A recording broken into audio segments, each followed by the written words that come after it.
Cidadão indonésia da mata e a Fatumeang, município Covalima, tamba alegadamente retan tiro ho kilat mano.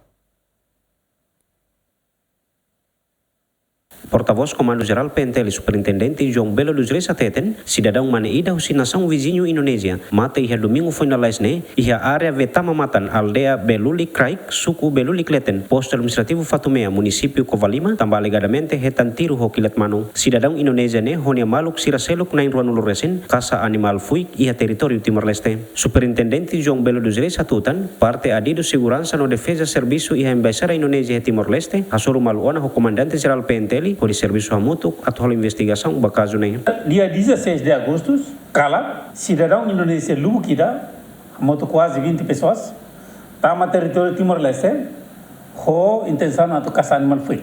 Depois Sira despesa entre grupo Hakasané e depois é grupo Ida entre Sira, maketan tiro e a área Ida bolu Watama Matan, Beluli Kraik, aldeia Beluli Kraik, suku Beluli Kletaninian.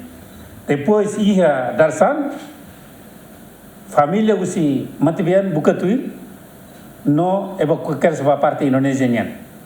Então, o gira autoridade Timor-Leste rona, com a cronologia informação serane, e mata isin evacuação na parte indonesiana.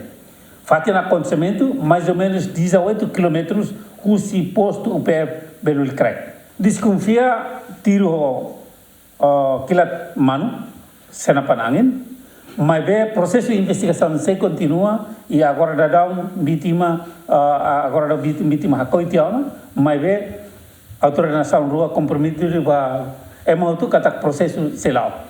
Informação serna lalos, desconfia autor emana mate ho kilat anin, mas dalam processo de investigação se lau.